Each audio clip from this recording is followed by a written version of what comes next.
Turkish Airlines flight TK1951 departs Istanbul at 8:25 on the morning of the 25th of February 2009 for its flight to Amsterdam.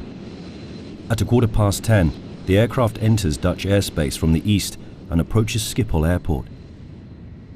Due to a fault, the left-hand radio altimeter, one of two on board, indicates an incorrect height of -8 feet.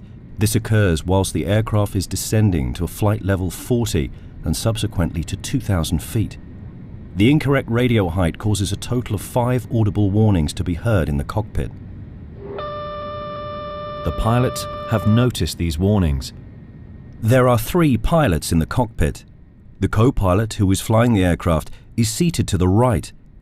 He's receiving line training from the captain, also an instructor, in the left-hand seat. A first officer, acting as a safety pilot, is seated in the observer's seat, located in the center behind them. The aircraft is now flying at 2,000 feet on a course of 265 degrees as assigned by air traffic control. Air traffic control issues a new heading of 210 degrees in order to intercept what is referred to as the localizer before landing on the runway 18 right. The issued heading results in an interception of the localizer 5.5 nautical miles before the runway threshold. A shorter lineup with respect to the normal procedure, which should line up the aircraft at a minimum of 8 nautical miles from the runway threshold and under the glide slope. The consequence is that the final approach segment is shorter. No clearance for a further descent is issued, so the glide slope to the landing runway is now being intercepted from above. Once the aircraft intercepts the localizer, the throttles must be closed to allow the aircraft to descend to the glide slope. Due to the incorrect height measurement by the left radio altimeter, the auto throttle prematurely switches to the retard flare mode.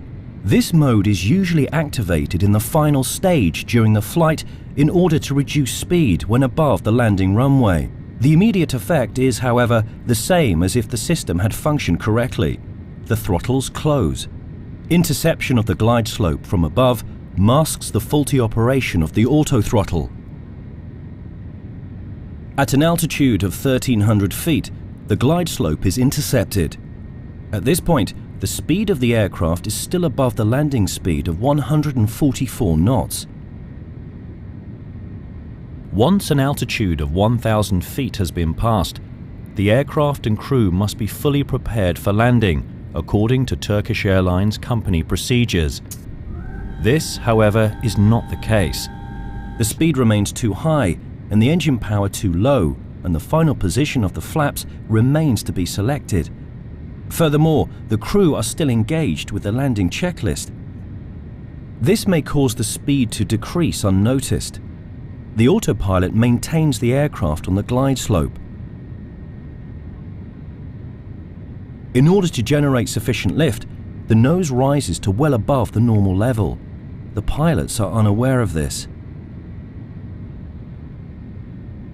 Once the speed reduced to 109 knots, the stick shaker was activated.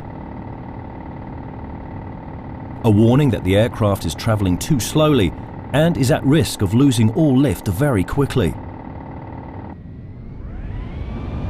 The pilots respond to this, but inadequately.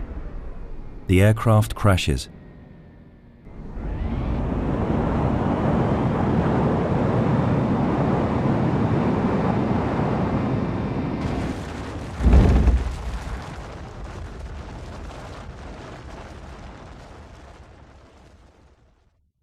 In the final seconds of the flight data recorder, it can be seen that once the stick shaker is activated, the co-pilot slides the throttles forwards and pushes the control column to lower the nose of the aircraft.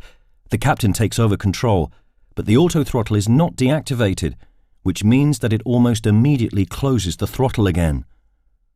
The auto throttle and automatic pilot are then deactivated. 7 seconds later, full thrust is applied.